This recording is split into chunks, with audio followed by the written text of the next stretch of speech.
Global level पर कच्चे तेल के दाम बढ़ने का असर यहां भी देखने को मिल रहा है। हमारी आपकी राहत तो इसी में है कि पेट्रोल और डीजल के दाम बीते कुछ दिनों से थमे हुए हैं। चौथी सुर्खी असम से, राजधानी दिसपुर से करीब 7 ही बड़ा भूस्खलन, सड़कें और पहाड़ से मलबा आ गिरा है, जिसकी वजह से रेल मार्ग भी बुरी तरह प्रभावित हुआ। यात्रियों की दूसरी खेप को भी बचा लिया गया था। परियोजनाओं के लिए भूमि पूजन वगैरह किया जाता है तो स्थानीय अखबारों में छपवा दिया जाता है कि फलाना प्रोजेक्ट आने के बाद इलाके की सूरत बदल जाएगी, इतने हजार लोगों को सीधा रोजगार, उतने लाख लोगों को फायदा।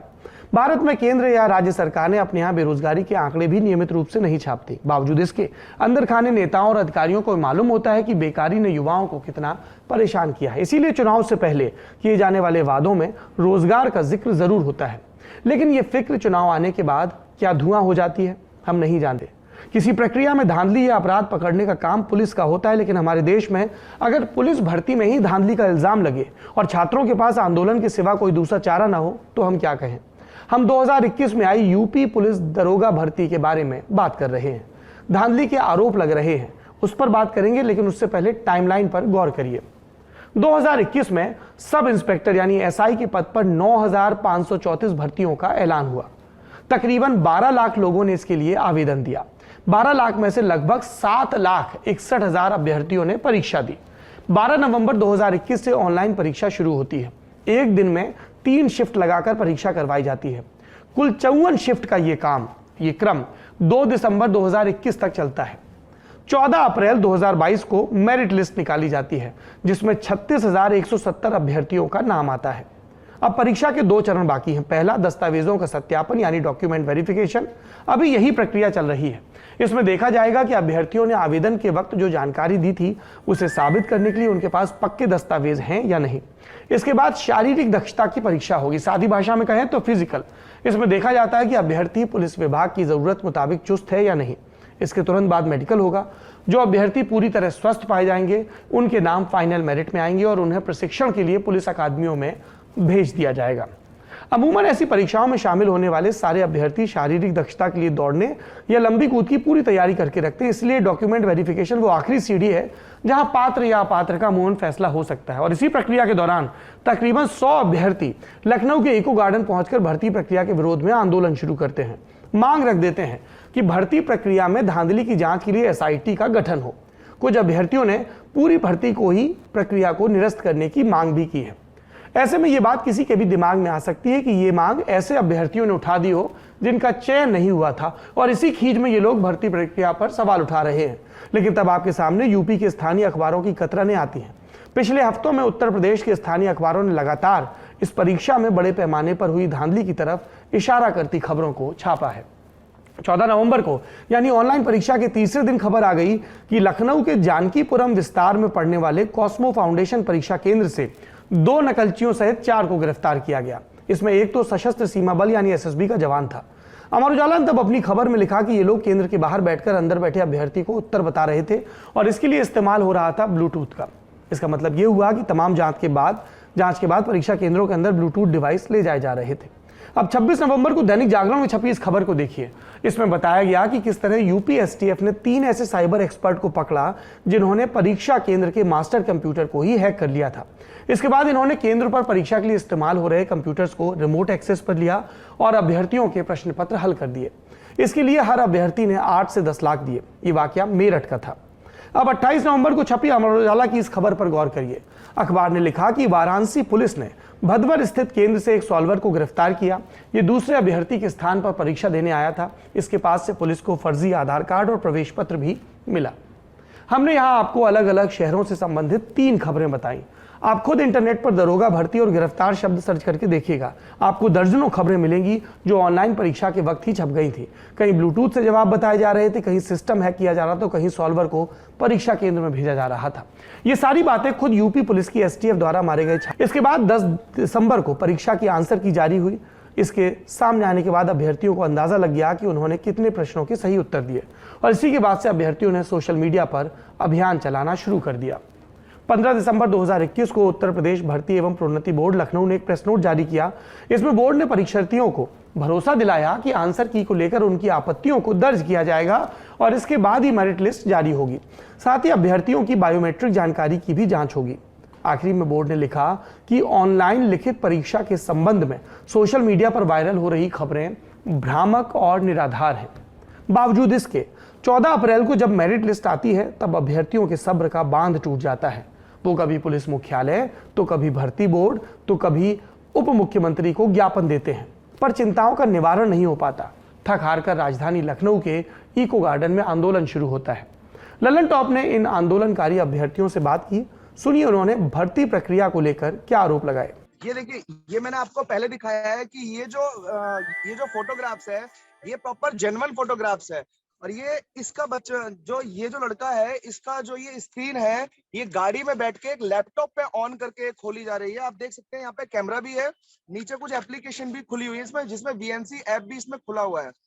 इस बच्चे का पेपर बाहर गाड़ी में बैठ के दिया जाता है और इस पे कुछ ये जो पिक्चर थी, इस पिक्चर को कुछ एडिट करके वायरल करते हैं कि कोई भी अगर विभाग चेक करेगा तो ये पिक्चर जो है आपको बता दिया जाएगा कि ये पिक्चर एडिट है। लेकिन ये पिक्चर जो है एडिट जो है वो कुछ ही जगह पे है। जैसे कि देखिए मैं दिखाता हूँ, ये हम लोग की टेस्टेड रिपोर्ट है। ये जो पिक्चर एडिट है वो सिर्फ एक यहाँ पे एडिट है, एक यहाँ पे एडिट है, यहाँ पे एडिट है। अगर देखा जाए तो आप शायद इस चीज को अच्छे से समझ पाएंगे कि अगर इस पिक्चर में देखा जाए, देखिए मैं दिखाने की कोशिश करूंगा आपसे कि ये जो यहाँ पे जो 2 पॉइंट है, ठीक है, 2 कॉलम है, यहाँ पे एडिट है ये पिक्चर, ये जो एरो है यहाँ पे एडिट है और ये जो पॉइंट है यहाँ पे एडिट है। यानी कि अगर इन तीनों को हम इसे नजरअंदाज कर भी देते हैं तो उससे ये साबित नहीं होता है कि इस बच्चे का पेपर जो है वो किसी और ने नहीं दिया है, क्योंकि इस बच्चे का नाम, इस बच्चे का रोल नंबर सब कुछ जेन्युइन है, इसका फोटो बिल्कुल जेन्युइन है और इस पिक्चर को मतलब बिल्कुल ये पिक्चर बिल्कुल जेन्युइन पिक्चर है। और इसी तरीके से ये एक एविडेंस हम लोग के हाथ लगा है। तो हम लोग बोल रहे हैं कि ऐसे कितने एविडेंस हो सकते हैं। आज हमारे साथ एक एविडेंस से हाथ लगा है, तो हम लोग ये चीजें बता रहे हैं। और देखिए ऐसे ही हमारे पास बहुत सारे एविडेंस है। ये देखिए इसी तरीके की VNC एप्लीकेशन के थ्रू जो है ये बहुत सारी मतलब बहुत बड़े स्तर पर धांधली कराई गई है। क्योंकि देखिए जिन लोगों के नाम या रोल नंबर हम लोगों ने हाईलाइट किए हैं या आगे किसी अधिकारी को दिए हैं, सिर्फ उन्हीं लोगों पे कार्रवाई की गई है। लेकिन आप ये नहीं कह सकते कि कार्रवाई सभी पे की जा रही है। आंदोलनकारी अभ्यर्थी जिस कार्रवाई का जिक्र आपने सुना उसे भी आप अखबारों की कतरनों में खोज सकते हैं। 7 मई 2022 को लखनऊ पुलिस कमिश्नरेट ने एक बड़ा खुलासा करने का दावा किया। पुलिस भर्ती बोर्ड के अधिकारियों ने 6 अभ्यर्थियों को परीक्षा में हेराफेरी करके पास करने के आरोप में गिरफ्तार किया। इनमें से किसी ने परीक्षा केंद्र के मैनेजमेंट को पैसे खिलाए तो किसी ने सॉल्वर गैंग का सहारा लिया।